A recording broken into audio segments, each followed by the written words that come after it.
Tes 1 2 3. Halo semuanya, kembali lagi bersama CV di sini. Selamat malam, selamat liburan, selamat tanggal merah dan selamat merayakan Jumat Agung bagi teman-teman yang beragama Kristiani. Oke, jadi ada yang komen tadi ya, Bang CV kok belum update?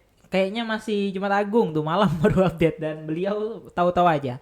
Ya, jadi beberapa hari kemarin memang aku nggak ngonten guys, memang lagi ada kerjaan juga ya. Yang pertama sibuk di kos, capek, kemudian malamnya ada kerjaan lain ya gitulah ya.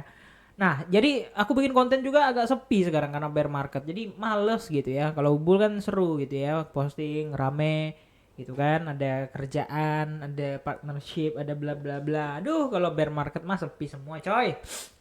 Tapi ya bear market ini adalah langkah terbaik kita untuk melakukan apa ya? Evaluasi, melakukan ubah ulang strategi sama untuk kita preparation dana segar untuk masuk di market. Oke.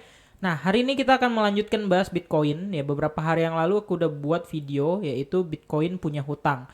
Yang mana hutangnya itu di 65.500 sampai dengan 65.000 pas ya. Dan usut punya usut, dia naik guys, benar-benar naik kemarin ya. Habis dia sweep ke bawah, utangnya panjang, kemudian ngutang ke atas dan dia ke bawah lagi. Ini ekstrim banget candlenya, lalu sampai dia naik ke 69 ribuan. Tapi di sini dia melakukan retest terhadap resistance trendline-nya yang ada di area ini ya.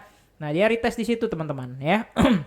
Yang artinya area ini udah merupakan support trendline yang mana udah terjebol di retest dan selanjutnya harusnya melanjutkan penurunan ya. Nah, ini candle daily. Kenapa aku pakai daily ya? Wajar ya pakai daily ya. Soalnya kita pakai 4 jam cuman ada kocokannya aja. Kalau kita pakai daily ini kelihatan jelas tren yang lagi terbentuk seperti apa. Week-weeknya juga seperti apa, karena biasanya kalau weeknya itu daily ya, sekali lagi ya, kalau weeknya itu daily maka biasanya itu persentasi untuk kejemput atau valid itu 70 sampai 85% biasanya. Jadi artinya dari 10 kejadian 8 kejadiannya pasti kejemput kayak gitu ya. Nah, karena ya dia punya utang baru ya, jadi di sini kita taruh ya sebagai sebuah week yang mana weeknya ini sebenarnya udah terjemput 50%. Honestly ya, atau sejujurnya ya, weeknya udah kejemput 50%. Tapi ini belum closing. Ini closingnya jam berapa bang? Ini closingnya besok pagi jam 7 pagi. Nah, udah merah nih ya. Jadi artinya ada potensi ini fail ya. Ada potensi ini fail. Dia harus hijau hammer kayak gini nih ya. Kayak gini atau kayak gini lah. Kalau dia mau nutup dengan sangat bagus. Tapi kalau dia tutupan besok sampai besok jam 7 pagi atau sebelum jam 7 pagi masih aja merah, maka artinya buyer week 50% ini nggak valid. Kalau aku lihat ini mulai banyak ngutang ke bawah yang belum dibayar ya, 65, kemudian 652 nih sampai 657 dan ini belum bayar setengah karena week sampai sini ya. Karena ekspektasi aku kemarin ini drop ya, ini mungkin bayar week, tapi nggak tahu kenapa tiba-tiba keangkat lagi ya tadi siang kemarin siang gitu ya.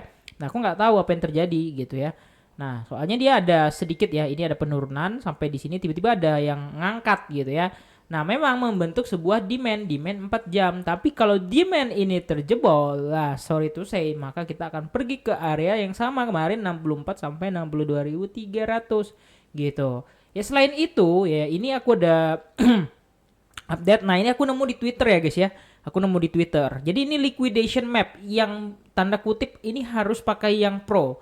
Ya, aku udah coba bandingin dengan yang di sini yang gratis Coin Glass, itu nggak kebaca. Gini doang dia, ya. Atasnya pun nggak kebaca, dikit doang. Yang kebaca tuh yang cuman yang harga terdekat lah ya, itu wajar sih. Jadi nanti kalau misalnya dia tiba-tiba ke 58.000, nah mungkin baru kebaca tuh, karena biasanya gitu. Tapi kalau ini udah kelihatan jelas, tapi harus subscribe yang pro Coin Glass-nya ya, karena memang dia bisa pro. Tadi pas aku ngecek misalnya nih, kita mau yang 2 tahun nih, nah dia suruh subscribe, jadi harus yang pro gitu ya. Jadi dia nggak bisa yang gratisan gitu guys ya, wajar aja sih karena ini data sekali lagi ya, berbayar pun ya sebenarnya kalau untuk trading menghasilkan uang ya nggak apa-apa ya, cuman ya kita dapat yang gratis ya kita berterima kasih aja. Oke, jadi di sini areanya 50.000, ini 30.000, artinya ini area 50.000, sekitar area 50.000 sampai 40.000 di area ini. Nah, kita akan menunggu area tersebut. Nah, ini kan yang sama ya, ini area ini nih udah ke sweep, yang mana area itu di sini ya, ini udah ke sweep. Dah, Kemudian yang di atas ini banyak banget, lumayan banyak, ini di harga sekitar ATH 100 berapa? 27.000 ya yang di area ini. Kemudian yang paling bawah downside targetnya harusnya ini, dan kemungkinan besar atau besar kemungkinan dia akan ngejar ke sini di tahun ini ya, karena artinya tuh nggak lama lagi guys.